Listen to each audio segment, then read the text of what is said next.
दोस्तों स्वागत है आपका मेरे YouTube चैनल इंग्लिश बाबू पर। और आज मैं फिर हाजिर हूँ आपके साथ एक नई स्टोरी लेकर।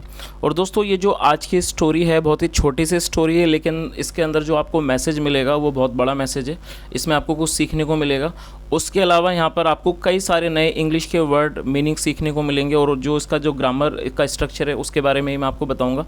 तो दोस्तों आपसे रिक्वेस्ट है कि जब भी आप इस तरह के वीडियो सुने तो आप कॉपी पेन भी लेके बैठें, ताकि आप शब्दों को अच्छी तरह से नोट कर सकें, क्योंकि मैं आपको हर वर्ड के बारे में बताता हूं कि वो एडजेक्टिव है, नाउन है, वर्ब है। तो यदि आप इसको नोट करेंगे तो ये आपके लिए बेटर होगा। तो चलिए दोस्तों आज के इस वीडियो को हम शुरू करते हैं।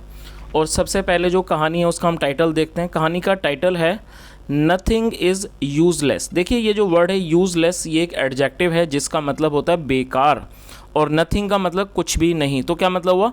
नथिंग इज़ यूजलेस, क्या मतलब हुआ कि कुछ भी बेकार नहीं है। तो दोस्तों ये इस कहानी का शीर्षक है, टाइटल है। अब मैं इसे पढ़ना शुरू करता हूँ और आपसे रिक्वेस्ट है आप इसे बिल्कुल ध्यान से सुने, ताकि आप इसे बिल्कुल अच्छे से समझ सकें। तो चलिए इसको शुरू करते हैं। आ फार्मर हैड आ बिग ऑर्कार्ड। क्या मतलब हुआ? दोस्तों जब भी आप पास्ट के अंदर ऐसा कोई वाक्य बनाना चाहते हैं जहाँ पर किसी व्यक्ति के पास कोई चीज़ होना दिखाना चाहते हैं, तो आपको वहाँ पर हैड का प्रयोग करना होता है। और हैड के बाद जो भी नाउन है वो आप उसको लगा सकते हैं। तो इसका मतलब हुआ, और ऑर्कार्ड का मतलब होता है बगीचा। तो क्या मतलब हुआ? Farmer had a big orchard. एक किसान के पास एक बड़ा बगीचा था। It had various kinds of fruit trees. और दोस्तों ये जो इट है ये उस बगीचे के लिए इस्तेमाल हो रहा है, जो कि एक यहाँ पर प्रोनाउन की तरह है, और उसके साथ भी हैड लगा है। जैसे मैंने आपको बताया, जब किसी के पास कुछ होना दिखाते हैं तो हैड का प्रयोग किया जाता है पास्ट के लिए। और वेरियस का मतलब होता है अलग अलग तरह के, काइंड का मतलब होता है प्रकार। तो क्या मतलब हुआ? It had various kinds of fruit trees, मतलब उसमें थे अलग अलग तरह के फलों के वृक्ष, फलों के पेड़ थे। चलिए आगे देखिए। वन ऑफ देम का मतलब होता है उनमें से एक। One of them was old mango tree. उनमें से एक क्या था? एक पुराना मैंगो का आम का पेड़ था। तो क्या मतलब है इस पूरी लाइन का? One of them was old mango tree. उनमें से एक जो था वो एक पुराना आम का पेड़ था। विच एक रिलेटिव प्रोनाउन है जिसका मतलब होता है जो। Which had bearing. दोस्तों ये जो आप देख रहे हैं हैड, कहानी के अनुसार यहाँ पर नॉट होना चाहिए, लेकिन शायद ये मिस प्रिंट है तो नॉट नहीं, आप इसको लिख लें तो यहाँ पर नॉट है। तो क्या मतलब हुआ? Which had not bearing fruits, जो कि अब फल नहीं दे रहा था। बियर का मतलब होता है फल देना। तो क्या मतलब हुआ? तो इस पूरी लाइन का क्या मतलब हुआ कि उनमें से एक पुराना आम का पेड़ था जो कि अब फल नहीं दे रहा था। चलिए आगे देखिए। It had become home of hundreds of birds. क्या मतलब हुआ? देखिए जब हैड के बाद थर्ड फॉर्म आएगी, बिकम है, इसका मतलब होता है बनना। और बिकेम सेकंड फॉर्म है, और बिकम फर्स्ट फॉर्म भी, और बिकम थर्ड फॉर्म भी। तो यहाँ पर इसको थर्ड फॉर्म के रूप में प्रयोग किया गया है। और दोस्तों जब हैड के बाद थर्ड फॉर्म आएगी तो वो पास्ट परफेक्ट का सेंटेंस होता है। तो क्या मतलब हुआ? इट हैड बिकम, वो बन गया था, होम घर, किसका? ऑफ हंड्रेड्स ऑफ बर्ड्स, मतलब सैकड़ों पक्षियों का। तो इस पूरी लाइन का क्या मतलब है हुआ कि इट, और जो इट है ये पेड़ के लिए यूज़ हो रहा है। वो जो आम का पेड़ के बारे में यहाँ पर बात हो रही है उसके बारे में यूज़ हो रहा है it.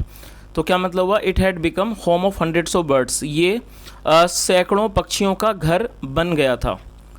Taking the tree to be no more useful. Taking मतलब लेते हुए, taking the tree to be no more useful, मतलब कि इस पेड़ को, टेक का मतलब होता है किसी को लेना या समझना। टेकिंग द ट्री मतलब पेड़ को समझते हुए, क्या? To be no more useful, अब और ज़्यादा जो कि यूज़फुल नहीं है, काम का नहीं है।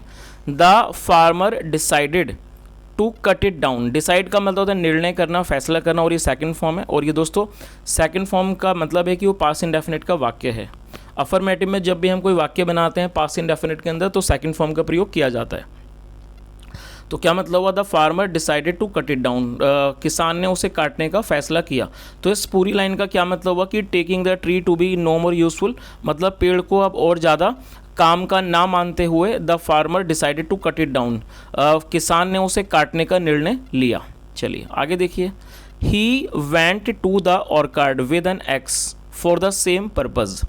एक्स का मतलब है कुल्हाड़ी, और दोस्तों ये जो वेंट है ये गो की सेकंड फॉर्म है वेंट, और जैसे मैंने आपको बताया ये स्टोरी पास इंडेफिनिट की है, तो पास इंडेफिनिट के अंदर वर्ब की सेकंड फॉर्म का प्रयोग किया जाता है अफर्मेटिव वाक्य होने पर। तो क्या मतलब हुआ, ही वेंट, गो की सेकंड फॉर्म वेंट, वेंट मतलब गया, he went to the orchard, वो बगीचे, वो मतलब बगीचे में गया, he went to the orchard with an axe, वो कुल्हाड़ी के साथ बगीचे में गया, for the same purpose, same purpose मतलब उसी उद्देश्य के लिए, मतलब किस उद्देश्य के लिए, काटने के लिए। चलिए आगे देखिए, आगे क्या होता है, सीइंग द फार्मर अराइव, मतलब कि सी मतलब देखना, और सीइंग द फार्मर अराइव किसान को आते हुए देखकर, अराइव मतलब आना, विद एन एक्स कुल्हाड़ी के साथ, द बर्ड्स प्लीडेड, देखिए ये जो वर्ड है प्लीड, इसका मतलब होता है निवेदन करना, गुजारिश करना, और ये सेकंड फॉर्म है प्लीडेड, आप इस वर्ड को नोट कर सकते हैं, जो फर्स्ट फॉर्म है वो है प्लीड, और ईडी लगने के बाद ये सेकंड फॉर्म हो जाएगा। तो क्या मतलब हो, बर्ड्स प्लीडेड, जो पक्षी थे उन्होंने विनती की, मिस्टर फार्मर, श्रीमान किसान, please don't fail this tree,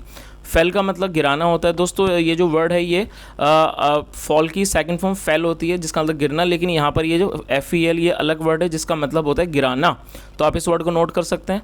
तो इस पूरी लाइन का मतलब क्या हुआ कि सीइंग द फार्मर अराइव, किसान को आते हुए देखकर, विद एन एक्स कुल्हाड़ी के साथ, द बर्ड्स प्लीडेड, जो पक्षी थे उन्होंने विनती की, मिस्टर फार्मर की, श्रीमान किसान, please don't fail this tree, कृपया इस पेड़ को मत गिराइए, इट्स आवर होम, ये हमारा घर है। तो ऐसा उन पक्षियों ने उस किसान को कहा। चलिए आगे देखिए, we shall become homeless, become मतलब बन जाना, होमलेस मतलब कि बिना घर के, तो क्या मतलब हुआ, वी शैल बिकम होमलेस, हम बेघर हो जाएंगे, होमलेस मतलब बेघर, हम बेघर हो जाएंगे।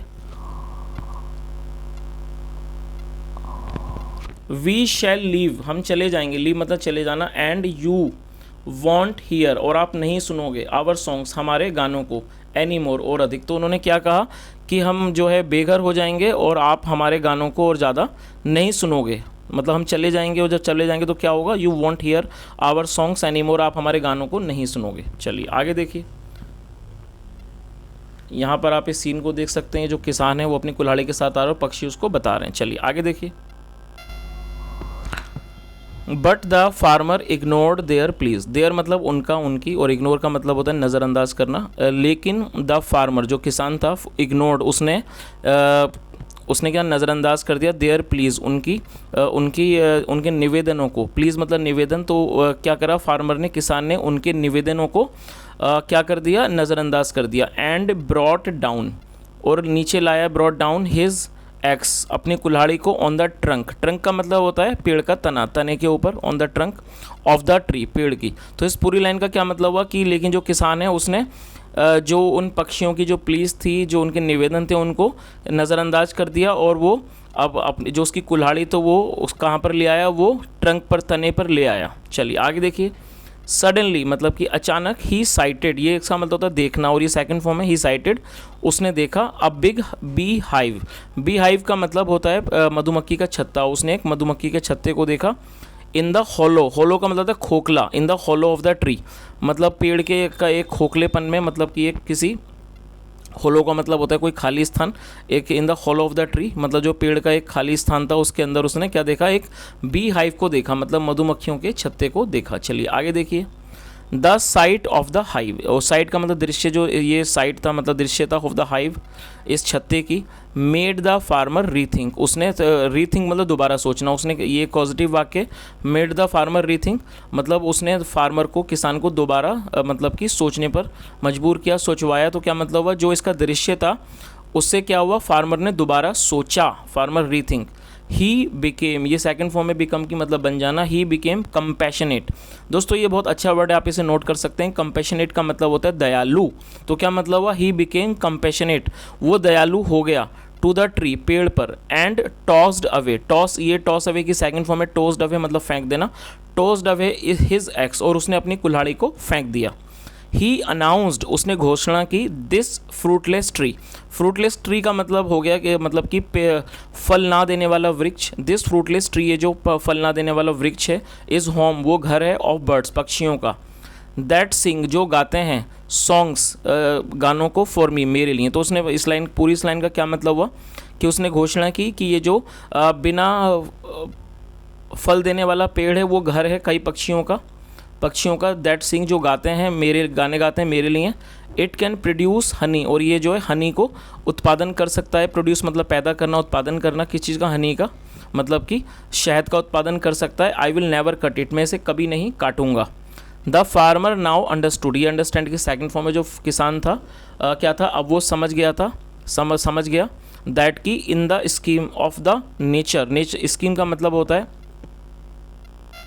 किसी भी तरह की योजना। In the scheme of the nature मतलब कि जो प्रकृति की जो योजना है, उस योजना में नथिंग इज़ यूजलेस, कुछ भी जो है वो बेकार नहीं है। एट एनी स्टेज, किसी भी स्थिति में। तो इस पूरी लाइन का क्या मतलब हुआ कि जो किसान है वो समझ गया था कि जो प्रकृति की जो योजना है, स्कीम है, उसके अंदर कुछ भी बेकार नहीं है, किसी भी स्टेज पर, किसी भी स्थिति पर।